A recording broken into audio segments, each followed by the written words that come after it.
அனைவருக்கும் வணக்கம். வினை தெளிவு சேனலின் மூலமா உங்களை மீண்டும் சந்திப்பதில் மிக்க மகிழ்ச்சி. சென்ற காணொளியில் உண்மையான அச்சுறுத்தல்கள், அதாவது ரியல் டேஞ்சர்ஸ்க்கும் கற்பனையான அச்சுறுத்தல்கள், இமேஜினரி ஃபியர்ஸ், இந்த இரண்டிற்கும் உள்ள வேறுபாட்டை நம்ம பார்த்தோம். குறிப்பா இந்த வித்தியாசத்தை புரிஞ்சுக்கிறதே பதற்றத்தை சமாளிக்கும் ஒரு வழி அப்படிங்கிறதையும் பார்த்தோம். நான் வெளியிட்டுள்ள வீடியோக்களை பார்க்காதவங்க தொடர்ந்து பார்த்துட்டு வாங்க, அப்பதான் உங்களுக்கு தொடர்ச்சி புரியும். இந்த காணொளியில பதற்றம் உங்களை கட்டுப்படுத்துற ஒரு சூழ்ச்சி அப்படிங்கிற தலைப்பை பத்தி பார்க்க போறோம்.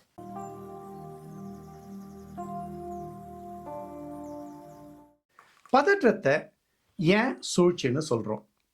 இது ஒரு அடம் பிடிக்கிற குழந்தை மாதிரி. உங்க குழந்தைய கூட்டிட்டு ஒரு ஷாப்பிங் மாலுக்கு போறீங்க அப்படின்னு வச்சுக்கோங்க. அங்க ஒரு பொம்மையை பார்த்துட்டு அல்லது ஏதோ ஒரு பொருளை பார்த்துட்டு அது எனக்கு வேணும் அப்படின்னு அடம் பிடிச்சு அழ ஆரம்பிக்குது. ஒரு கட்டத்தில் தரையில் படுத்து உருள ஆரம்பிக்குது.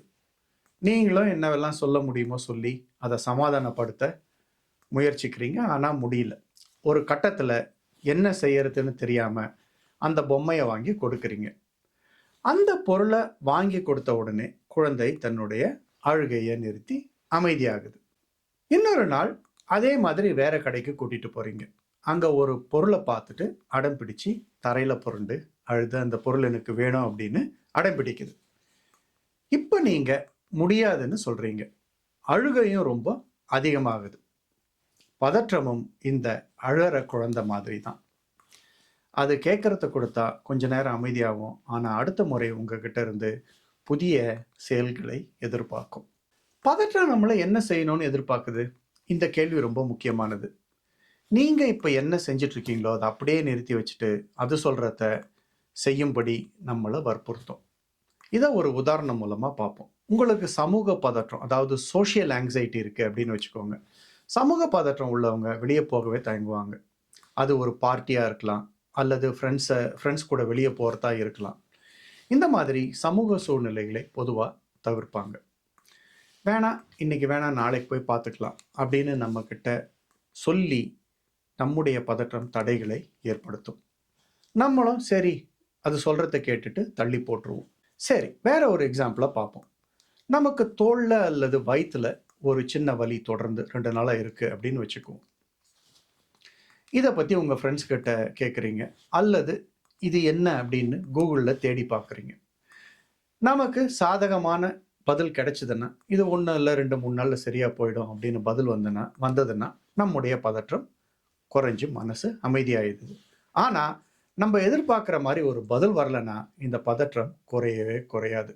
தொடர்ந்து தேடிட்டே இருப்போம். இந்த மாதிரி மைண்ட்லெஸ்ஸா பதற்றம் சொல்றத கேட்டுட்டே இருந்தா பதற்றம் அதிகரிச்சுட்டே இருக்கும். இப்ப இந்த காணொளி பார்க்கறத நிறுத்துங்க, அல்லது காணொளி பார்த்த பிறகு ஒரு பேப்பரை எடுத்து என்னுடைய பதற்றம் என்னை என்ன செய்ய சொல்லுது அல்லது என்ன செய்யக்கூடாதுன்னு சொல்லுது அப்படின்னு ஒரு கேள்வியை எழுதுங்க. இந்த கேள்விக்கான பதிலை கொஞ்சம் யோசிச்சு எழுதுங்க. நீங்க நல்லா யோசிச்சு பார்த்தீங்கன்னா பதற்றம் என்ன சொல்லுதோ அதைத்தான் நம்ம உடனே செஞ்சிருப்போம்.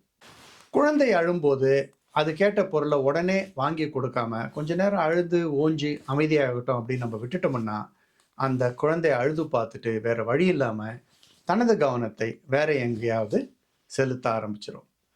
பதற்றம் ஏற்படும் பொழுது நாம் இந்த வழியை ஃபாலோ பண்ண போறோம். ஆரம்பத்தில் இது ஒரு மகிழ்ச்சியான உணர்வை கொடுக்காது, அல்லது இது ஒரு கம்ஃபர்டபுள் ஃபீலிங்கை தராது. ஆனா இந்த இடத்துல பதற்றம் ஆபத்து இல்லை அப்படின்னு நம்ம புரிஞ்சுட்டு மனசு சொல்றதையெல்லாம் கேட்காம ஒரு புதிய பாதையை தேர்வு செய்யணும். பதற்றம் ஒரு எச்சரிக்கை மணி அப்படின்றத பார்த்தோம். இது இல்லைன்னா நம்மளால ஆபத்தை உணர முடியாது அப்படின்றதையும் பார்த்தோம். இவ்வளவு காலம் மனித இனம் உயிரோடு இருக்கிறதுக்கு இது ஒரு முக்கிய காரணம். அதே நேரத்துல நம்முடைய தினசரி வாழ்க்கையில பதற்றம் வரப்பெல்லாம் அது சொல்ற மாதிரியே நம்ம கேட்டு நடக்கணும் அப்படிங்கிற கட்டாயம் நமக்கு இல்லை. இதை புரிஞ்சு உணர்ந்து செயல்படுறப்போ பதற்றத்தையும் ஓரளவுக்கு ஏற்றுக்கொள்ள பழகிறோம். அதை விட்டுட்டு பதற்றம் சொல்றத எப்பவுமே நம்ம கேட்டு நடக்கிறப்போ மூளைக்கு தவறான பழக்க வழக்கங்களை கற்றுக் கொடுக்கிறோம். நீங்க கேட்க வேண்டிய கேள்வி என்ன அப்படின்னு பார்த்தீங்கன்னா, பதற்றம் உங்ககிட்ட வந்து இது இப்படிதான் நடக்கணும், இந்த செயலை இப்படிதான் செய்யணும் அப்படின்னு ஒரு தூண்டுதலை உங்களுக்கு ஏற்படுத்தும் பொழுது ஒரு சின்ன பிரேக் எடுத்து என்னுடைய விருப்பம் என்ன அப்படிங்கிற ஒரு கேள்வியை கேளுங்க.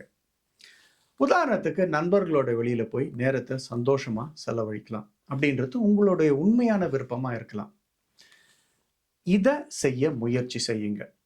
பதற்றம் ஒரு புறம் இருந்தாலும் நான் விருப்பப்பட்டதை தொடர்ந்து செய்வேன் அப்படிங்கிற முடிவோட ஆக்கப்பூர்வமான செயல்ல ஈடுபடுங்க. இதை ஒரு சவாலா எடுத்துக்கோங்க. பதற்றத்திற்கு அடிபணியாதீங்க. உங்களால இது முடியும் அப்படின்னு நம்ம ஆரம்பிங்க. பதற்றம் உங்களை கட்டுப்படுத்தும் ஒரு சூழ்ச்சி அப்படின்றது உங்களுக்கு புரிஞ்சிருக்கும். பதற்றத்தை பற்றி தொடர்ந்து பார்ப்போம். சப்ஸ்கிரைப் பண்ணாதவங்க இந்த சேனலை சப்ஸ்கிரைப் பண்ணுங்க. மீண்டும் சந்திப்போம். நன்றி, வணக்கம்.